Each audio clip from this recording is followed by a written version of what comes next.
السلام عليكم ورحمة الله الإخوان. بالنسبة للموضوع ديال هذه الحلقة غادي نتكلموا على البرنامج ديال السنة كاملة، يعني كيفاش تتعامل مع الأرانب ديالك على طول العام باش ما تخسرش الأرانب ديالك وتكون كدير واحد التربية اللي صحيحة وسليمة.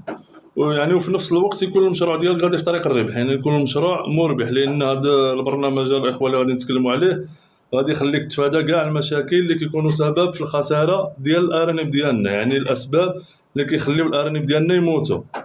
لان بزاف ديال المربين كيخسروا الارانب ديالهم، كيموتوا ليهم وما كيعرفوش الاسباب مناش، والسبب راه هو انت ما كتكونش داير واحد النظام لهاد التربيه. لان فاش كتفشل وكيموتوا لك الارانب ديالك كتقول بان هذا المشروع يعني مشروع مفلس وما فيهش الربح، والقنيه دغيا كتمرض وكتموت وكذا وكذا. راه من طبيعه الحال غادي تخسر الارانب ديالك وغادي يموتوا لك لانك انت ما عطيتيهمش حقهم، يعني ما دايرش واحد النظام لهاد التربيه. داكشي باش كتخسر الارنب ديالك وكيموتوا لك وكيجيك بان المشروع مفلس. الا بغيتي تكون ناجح في هذا المشروع وما تخسرش الارنب ديالك، راه خاصك ضروري ضروري تكون داير واحد النظام وعلى طول العام الاخوان، يعني تكون نظام دايرو على طول العام وتكون كتقيد. يعني هادشي يكون ضروري عندك شي اجنده او شي دفتر في المرنابه باش تبقى تقيد، يعني فيه التواريخ ديال الادويه ديال التلقيحات وديال اي حاجه كتعلق يعني بهذه التربيه، تكون كتقيدها باش ما تنساش. المهم الاخوان باش ما نطولش عليكم ندخلوا في الموضوع على كيفاش يعني نتعاملوا مع الارانب ديالنا على طول العام. وقبل ما نبداو الاخوان ما تنساوش تدعموا القناه بالاشتراك، لان بهذا الاشتراك ديالكم الاخوان كنتشجعوا باش كنزيدوا يعني كنزيدوا نتشجعوا باش نزيدوا نعطيو نصائح كثيره على هذا المجال. والذكرى الاخوان راه هاد النصائح اللي كنقدم لكم راهم كاملين نصائح ديال البيطار، يعني ماشي كنجيبها من عند شي يوتيوبر او شي مربي ولا شي حاجه. يعني هاد النصائح هذه كامله ديال البيطار الاخوان. انا من نهار بديت يعني في هاد التربيه وانا كنتبع كاع الحالات اللي كيتعلقوا بالارانب ديالنا، كنتبعهم مع البيطار الاخوان. يعني اي حاجه كنديرها كيكون البيطاري هو اللي عاطيني يعني هاد النصائح ديال ديك الحاجه اللي كندير، وداكشي اللي كنخدم به هو اللي كنشارك معاكم. يعني اي حاجه كتعلق بالارانب كيعطيني البيطاري النصائح ديالها، يعني كيفاش ندير وكيفاش نتعامل معاهم وكيفاش الطريقه ديال باش نداوي. يعني اي حاجه كتعلق بهذا الشيء راه البيطاري الاخوان هو اللي كنتشاور مع البيطاري، ومازال لحد الان يعني كنتشاور معاه يعني في اي حاجه. راه حتى هذا النظام هذا اللي غادي نشارك معكم الاخوان راه هو النيت اللي كان عاطيني هذا النظام، وهذه سنين وانا كنخدم بهذا النظام الاخوان، والحمد لله غادي به مزيان مع الارانب ديالي وما كنلقى حتى شي مشكل فيه. المهم الاخوان نبداو على بركه الله. بالنسبه لهذا النظام الاخوان عندنا فيه يعني 4 ديال الحوايج اللي مهمين وبزاف، اللي هما عندنا مضاد السموم، وعندنا يعني مضاد الكوكسيديا،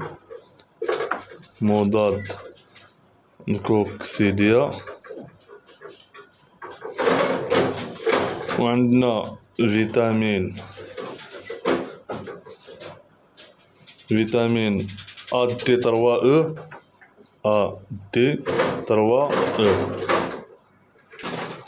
يعني كيتسمى فيتامين مجمع. وعندنا الفاكسان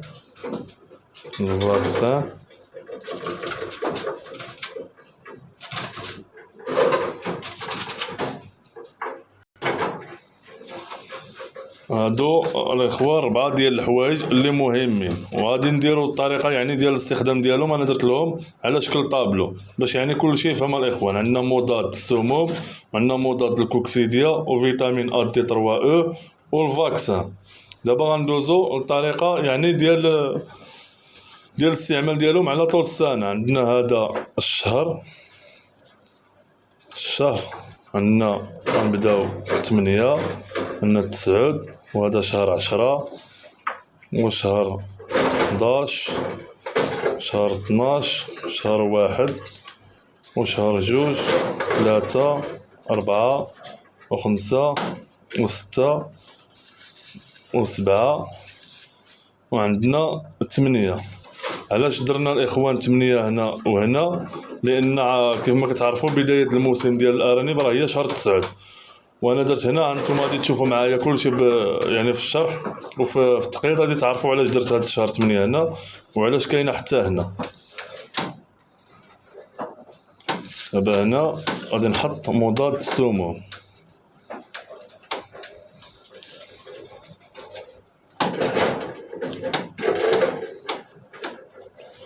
وهنا مضاد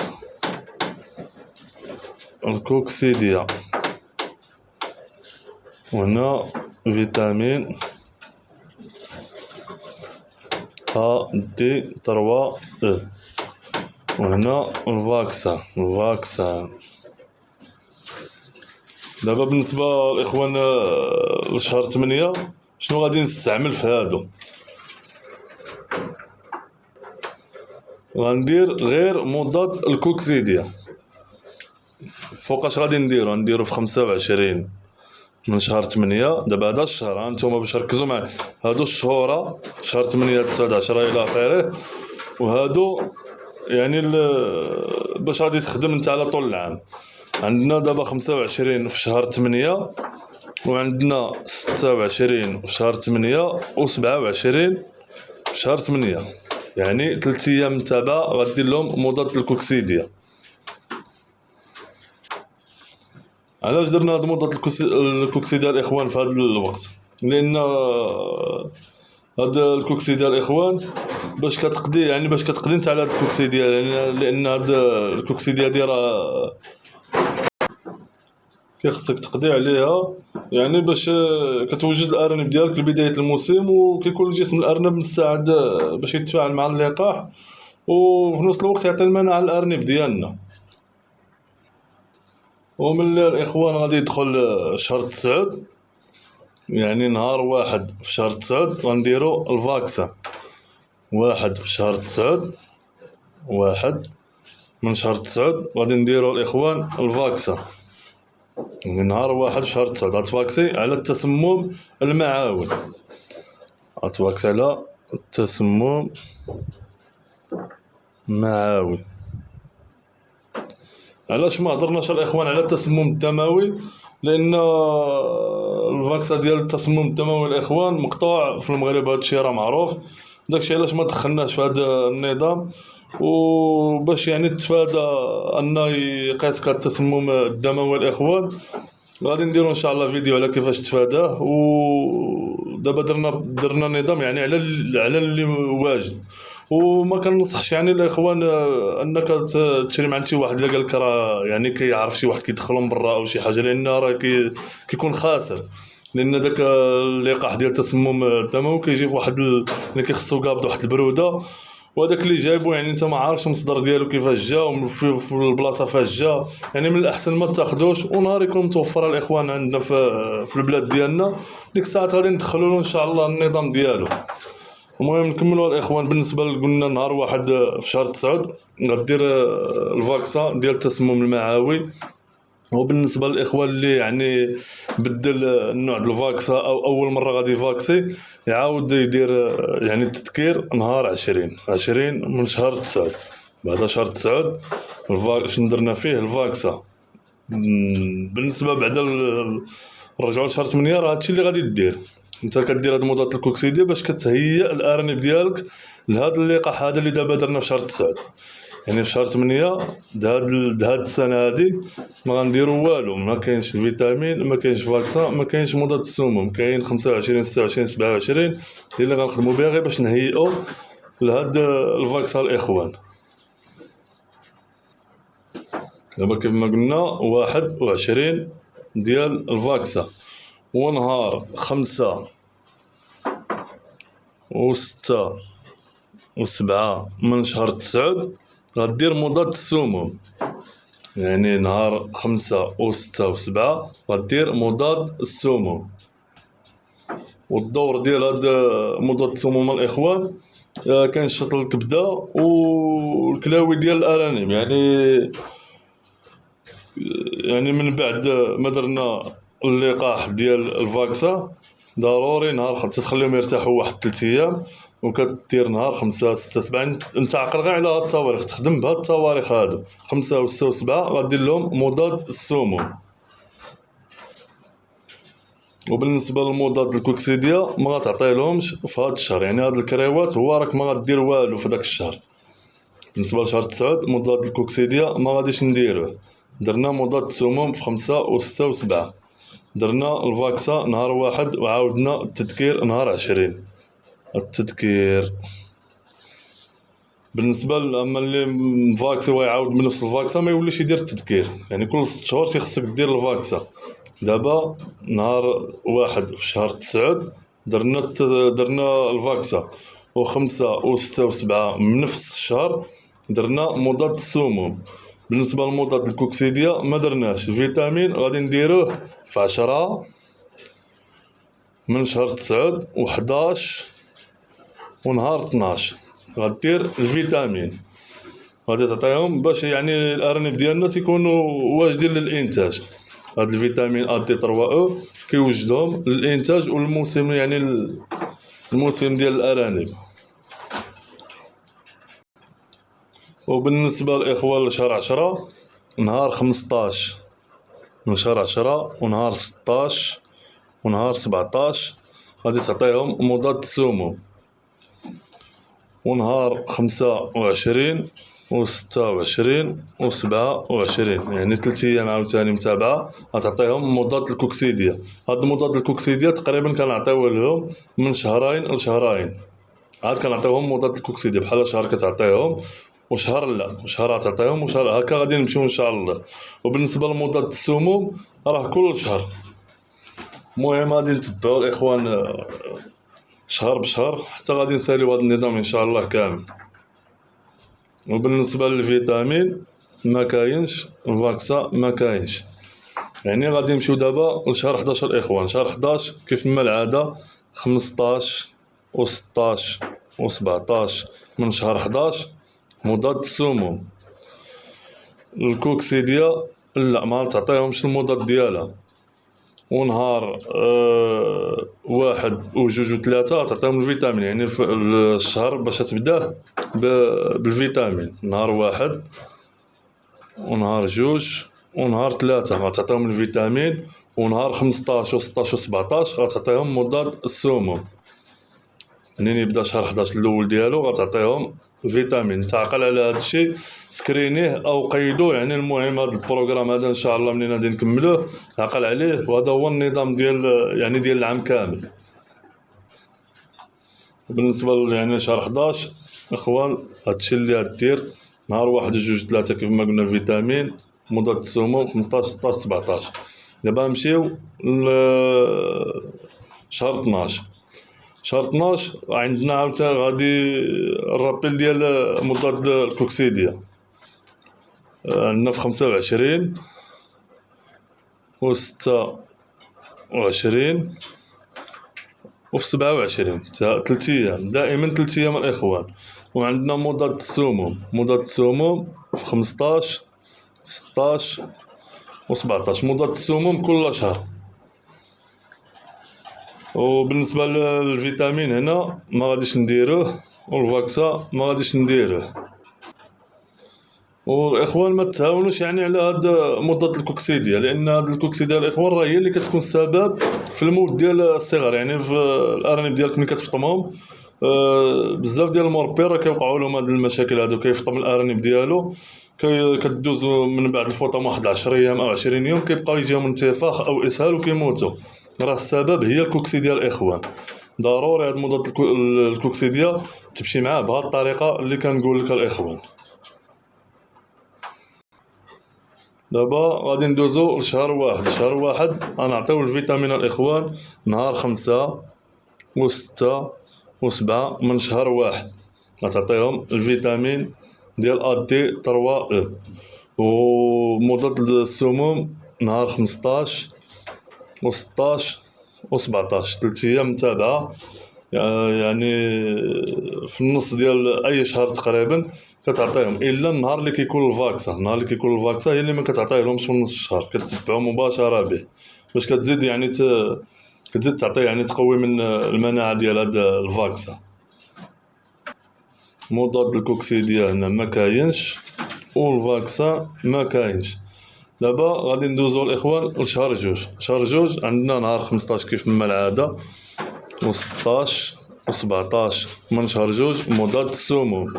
انت راه باين الطابلو، يعني هذا الشهورة هادو، يعني فوق التواريخ ديال الشهورة شحال في الشهر 15 16 17.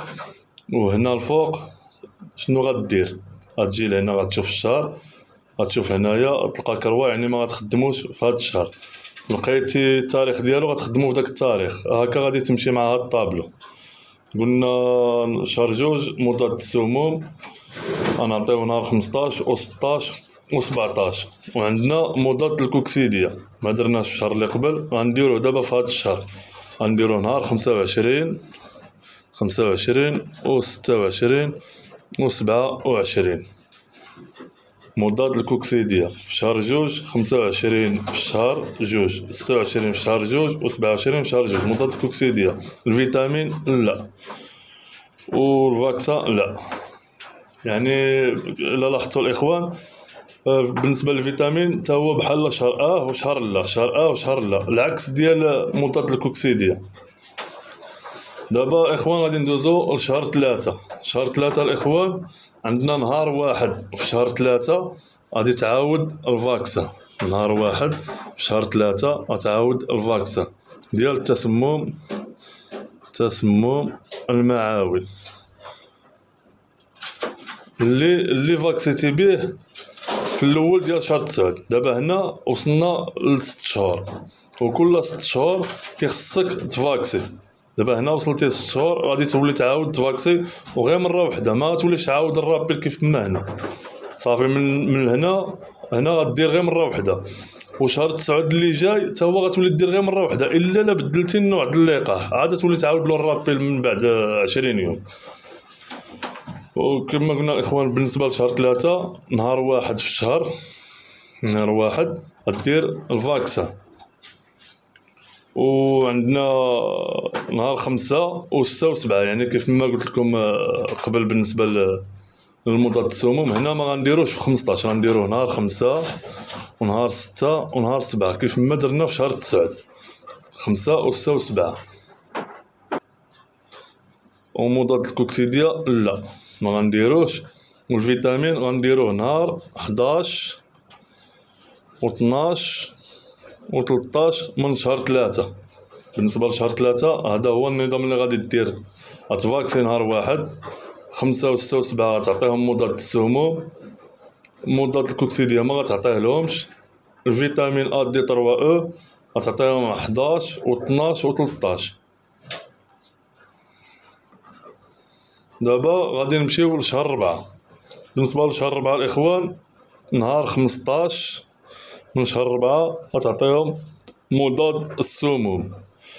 ونهار 16 ونهار 17 3 ايام متابعه مضاد السموم. غترجع دابا هنا نفس الطريقه اللي كنتي كتخدم بها من قبل، كتبدا تدير لهم نهار 5 و6 و7 الا في الشهر اللي كتفاكسي فيه.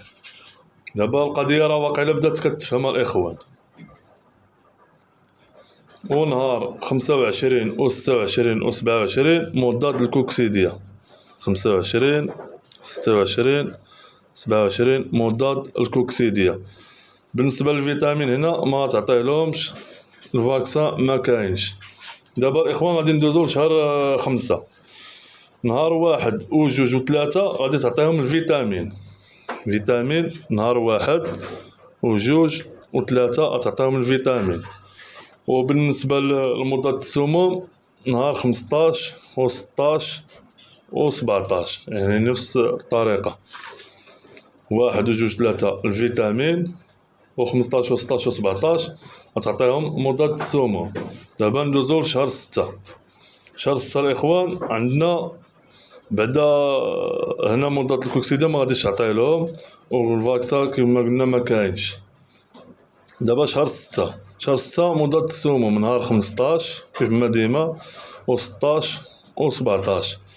مضاد الكوكسيديا غادي تعطيه لهم الاخوان هنا في التاريخ ديالو تا هو اللي هو 25 و26 و27. بالنسبه لشهر 6 هادو هما جوج حوايج اللي غدير. غتعطيهم مضاد السموم 15 و16 و17، وتعطيهم مضاد الكوكسيدية في 25 و26 و27. بالنسبة للفيتامين لا، والفاكسان ما كاينش. دابا ندوزو لشهر 7. وباش نذكركم الاخوان، بالنسبه لشهر 7 وشهر 8 ما ننصحكش يعني تولد الارانب ديالك، ما تزوجهمش في هاد الشهور هذا، خليهم يرتاحوا يعني بحال هكا يقاوموا مع ديك الحراره اللي كتكون. يعني من الاحسن ما تخدمش بالارانب ديالك في هاد 7 و8، وفي نفس الوقت باش كتوجدهم يعني الموسم اللي غيكون داخل يعني الجديد. دابا بالنسبه للاخوان شهر 7 نهار 1 و2 و3، 1 و2 و3 غتعطيهم فيتامين سي. ماشي هاد الفيتامين هذا اللي كنا كنعطيوهم، غتعطيهم فيتامين سي. علاش ما قيدتوش في الاول وما هضرتش عليه؟ لان هنا ما خدمناهش كاع في هاد الشهور كاملين، ما خدمناهش حتى جيت لشهر 7 وشهر 8 عاد خدمته. لان كون كان درتو هنا غادي تشتت يعني الانتباه ديال المشاهدين، يعني غادي تشتت الانتباه ديالكم، تبقى تقول واش نسى ما قيدوش، واش ما داروش. بالعاني انا تعمدت يعني ما نكتبو لكمش في الاول، ما نهضرش عليه حتى نوصل للوقيته ديالو، باش تبقى يعني مركز معايا في هاد الامور هذه اللي غادي تكون من شهر 9 الى حتى لشهر 6. دابا شهر 7 كتبدا الحراره، كنعطيهم فيتامين سي، لان الاخوان هذا فيتامين سي يعني كيقوي المناعه ديال الارانب، وكيساعد الجسم الارنب باش يعني تقاوم الحراره. يعني في الواحد وجوج وثلاثة من شهر 7 كيف ما قلنا الاخوان غادي تعطيهم فيتامين سي. وبالنسبه لهذا فيتامين سي الاخوان، يعني فين ما تطلع الحراره على الارانب ديالك اعطيهم فيتامين سي، ماشي بالضروره يعني هذا داخل في النظام، والنهار اللي غيكون تشوف الحراره طالعه اعطيهم هذا فيتامين سي الاخوان. وعندنا نهار 15 و16 و17 مضاد السموم. وبالنسبه لشهر 8 نفس الطريقه ديال شهر 7 الاخوان، نهار 1 وجوج و3 فيتامين سي، و15 و16 و17 غتعطيهم مضاد السموم. وفي 25 من شهر 8 25 و26 و27 مضاد الكوكسيديا، باش تهيئهم الموسم ديال يعني المقبل. وهذا هو علاش درت 8 هنا ودرت 8 هنا كيف ما درت لكم في الاول ديال الفيديو الاخوان، لان هنايا دابا شهر 9 تقرب يدخل، يعني بديت معكم من هذا يعني من 25 شهر 8 يعني شنو كدير تخدم بهذا النظام. وهنايا راه هذا هو النظام اللي غتكون غادي عليه.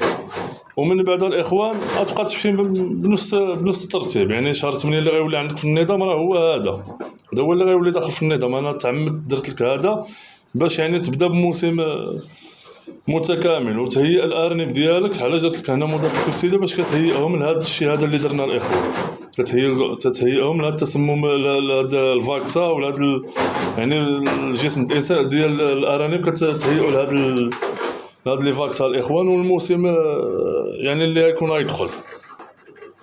المهم الاخوان هذا هو النظام يعني ديال العام. وواحد النقطه ما تكلمناش فيها بالنسبه للتصمغ الاذن والجرب وداك الشيء، يعني انا ما بغيتش ندخلو في النظام، وماشي ضروري يعني انك تفاكسي عليه، لان تتشوف الحاله. كاين الادويه، لان الفاكسا باش واحد اللقاح كتقولهم غالي شي شويه الاخوان، وبزاف ديال المربين لا يحصل العوان ما يستطيعوش عليه، واللي قاد به يعني يخدم به. هو تخدم به فوقاش خدم به في شهر 4، يعني الا بغيتي تخدم به في شهر 4 كيكون بدايه يعني بدات الحراره كتدخل، كتفادى يعني داك الطفيليات اللي كيسببوا لنا في هاد المشاكل ديال تصمغات الاذن وديال الجرب. ومن الاحسن يعني تشوف الحاله عاد داويها، ومنين تشوف الحاله يعني فرقها على خوتها وداويها. كاين ادويه، كاين يعني ادويه بيطريه، وكاين ادويه غير المنزل يعني باش كداوي هاد الامور هذه. المهم الاخوان، هذا هو النظام اللي غادي يعني يخليك تحافظ على القطع ديالك. ها هو اخوان، يعني قيد هذا الشيء في شي ورقه، وقيدو على الطريقه ديالك اللي غادي تفهمها، باش يعني ما يجيكش هذا الشيء صعيب، وراه كل شيء باين وسهل الاخوان.